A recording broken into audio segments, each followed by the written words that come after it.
Un cordial saludo, estimado docente Nicolás Arnaldo Chulivite.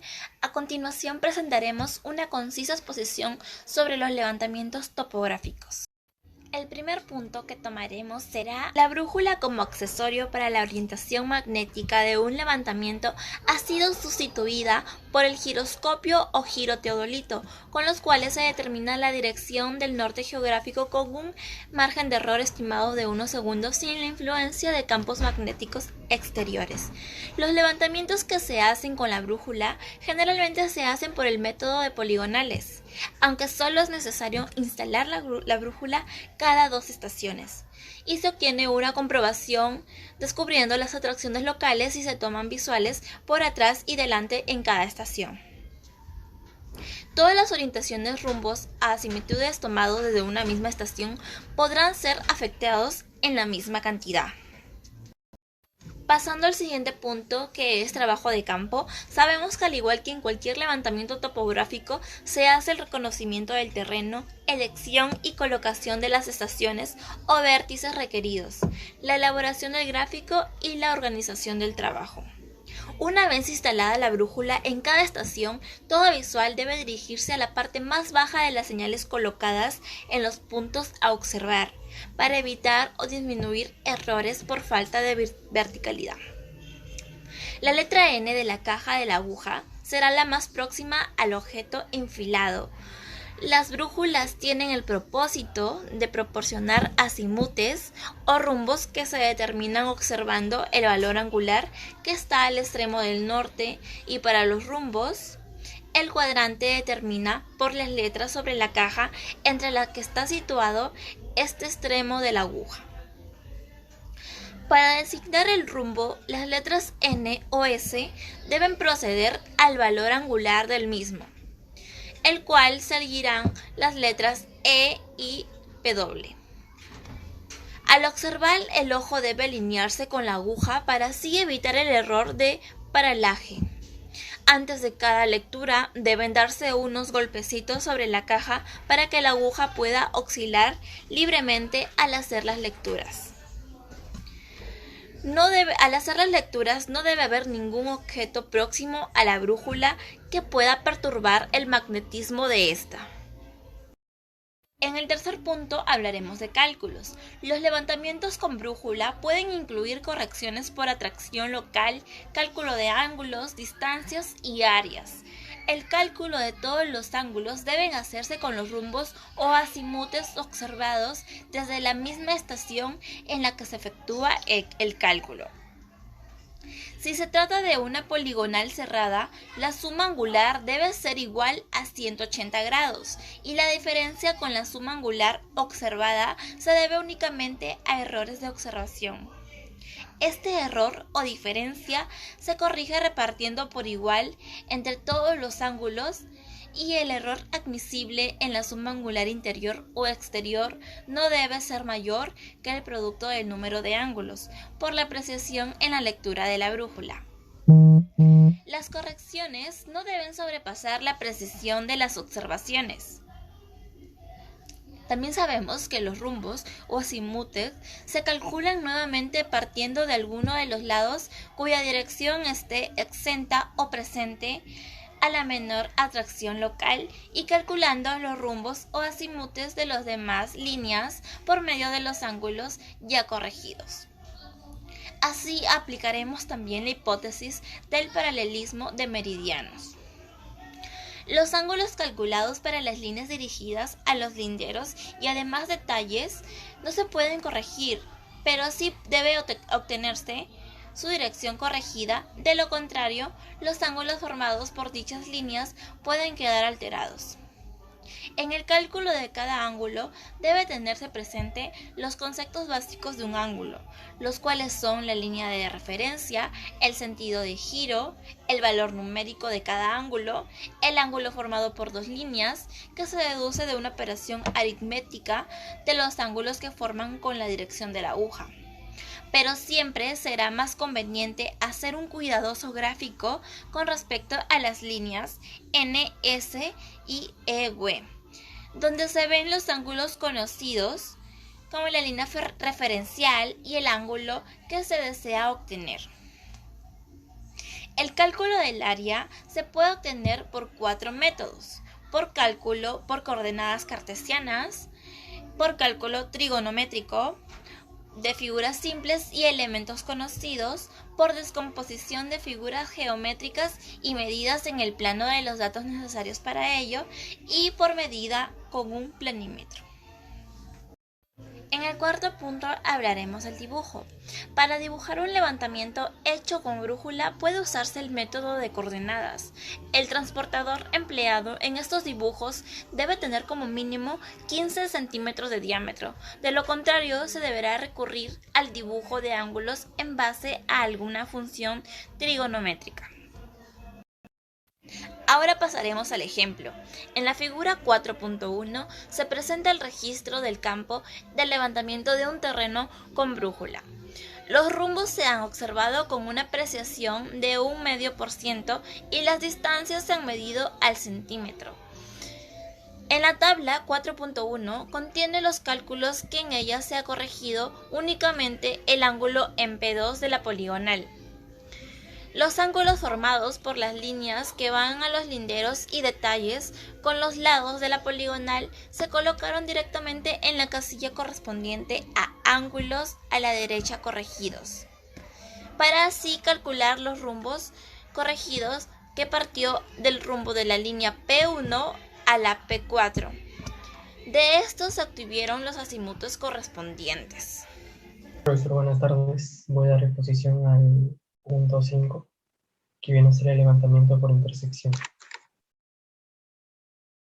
Bien, aquí en generalidades, bien, se sabe que los levantamientos con tránsito pueden hacerse por los métodos de radicación, ¿no?, intersecciones y por polígonos. Bueno, también se puede hacer por el ya llamado y conocido teodolito, ¿no?, en la cual se puede medir la longitud, grados y segundos, ¿no? El método denominado de intersección indirecta es el más preciso de todos, ¿no?, utilizando triangulaciones topográficas y geodésicas. Con él puede situarse un punto de extremada precisión, ¿no? Ya son instrumentos que a la vez del tiempo se han ido consolidando y cada vez son más precisos, ¿no?, en la cual ya se conoce el teodolito o tránsito, ¿no? En algunas triangulaciones geodésicas a distancia, ¿no?, en algunos casos, hasta de centenares de kilómetros también se pueden hallar las medidas, ¿no?, longitudes, minutos y segundos, ¿no? Ahora ya se puede ver mediante centenares de kilómetros. En trabajo de campo se sabe que mediante el reconocimiento del terreno, el paso siguiente consiste en la ubicación de la base, teniendo en cuenta que sus extremos deben ser intervisibles. ¿Qué quiere decir? Que bueno, los puntos o el área del terreno deben ser visibles a donde se está midiendo, en este caso al teodolito, ¿no? Tienen que ser visibles, ¿no?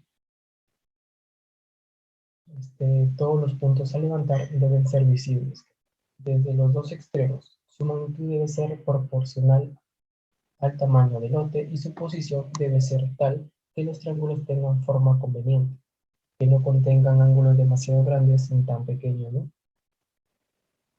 Bien, aquí se sabe que, bueno, si tenemos un terreno triangular, si tan solo tenemos la medida de un lado del triángulo, se pueden determinar las demás medidas. Lo mismo sucede con los ángulos, ¿no? Si se sabe al menos dos ángulos del triángulo, se puede determinar los demás datos, ¿no? Bien, aquí en cálculos, el fundamento de los cálculos, bueno, consiste en resolver cada triángulo. De cada uno de ellos se conoce la longitud de la base y los ángulos adyacentes, así como el azimut de dicha base y las coordenadas absolutas de sus extremos. Bueno, y en dibujo tenemos que los datos del campo podrán trasladarse del plano gráficamente, ¿no?, sin más que dibujarse. Bueno, yo veo básicamente a muchas personas que trabajan mediante su profesión son topógrafos, que aparte de que ellos están midiendo con su cámara de teodolito, ¿no?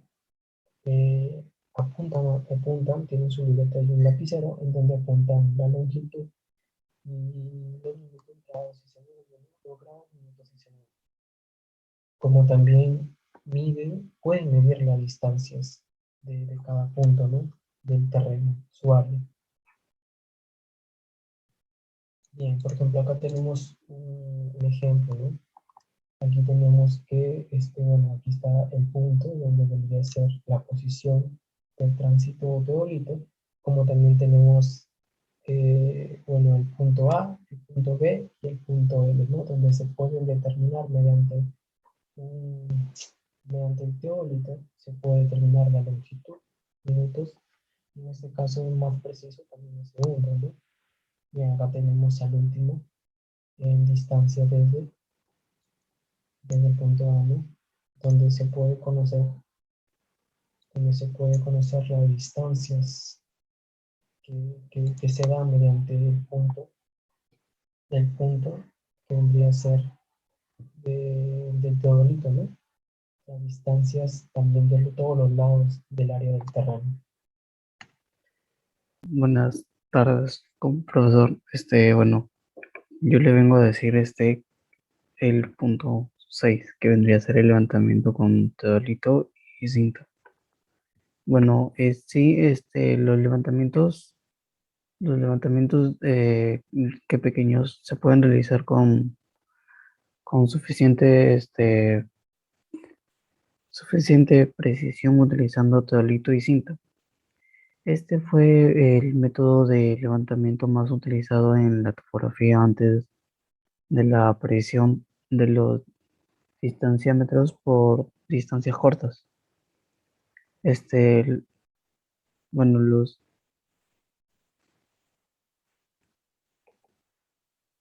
en la siguiente diapositiva, como generalidades, tenemos la fabricación, que vendría a ser los primeros teodolitos estuvieron fabricados por el inglés Jesse Ramsden en 1735 a 1800, y posteriormente Reichenbach construyó uno que prácticamente es igual a los existentes.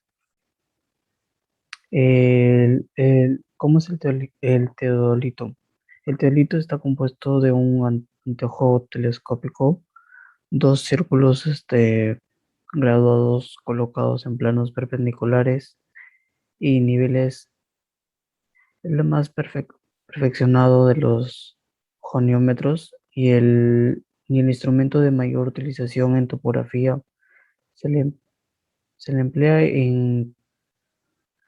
digamos que en taquiometría para determinar distancias horizontales y verticales y para nivelizaciones frigonométricas. Esto también sirve para medir ángulos horizontales y verticales. Se centra el teodolito en el vértice del cual forma la parte que es el círculo horizontal del teodolito. Puede que en el plano horizontal no hay diferencia fundamental entre el tránsito y el teodolito.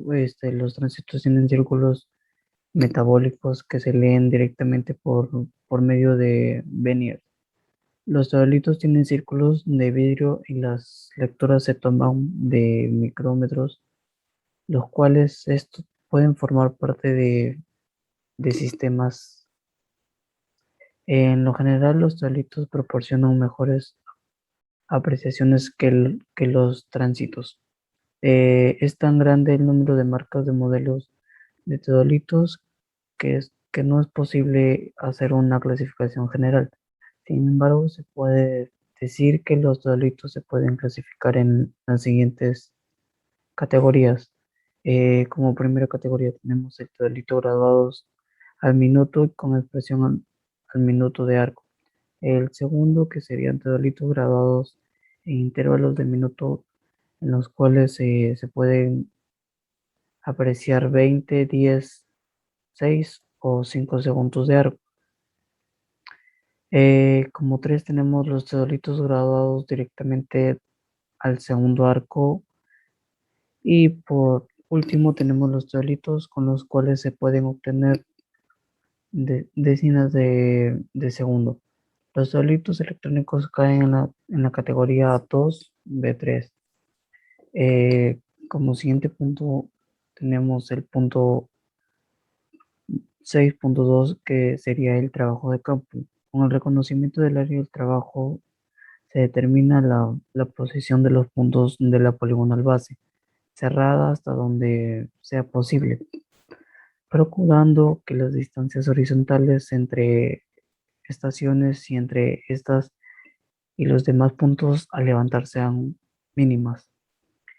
Con el teodolito ubicado en cada una de las estaciones de la poligonal base, se determina la posición de cualquier punto, incluido el punto siguiente de la poligonal mediante la medida del ángulo de la derecha y de la distancia horizontal desde la estación.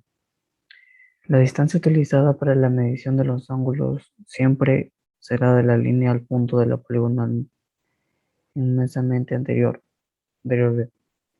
aunque es posible utilizar otras líneas de referencia y otros tipos de ángulos.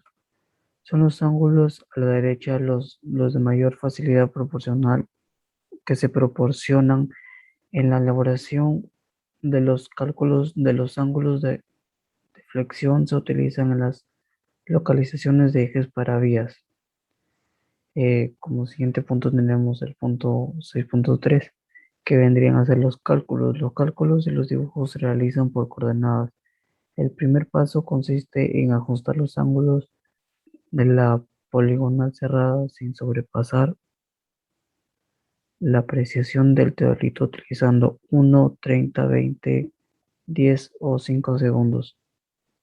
Posteriormente se calculan las proyecciones de la poligonal cerrada, ordenadas en un solo sentido con las sumas de las proyecciones este, B norte.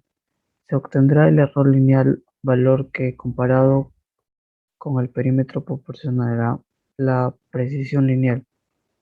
La corrección de las proyecciones se realiza utilizando el método de brújula, también llamado método de Von Beach, el cual consiste en distribuir los errores en proyecciones proporcionalmente a las distancias horizontales. Hecho el ajuste de proyecciones, se asignan con coordenadas, que ellos asignan coordenadas, también es lo suficientemente grande para no tener valores negativos, pero lo más pequeños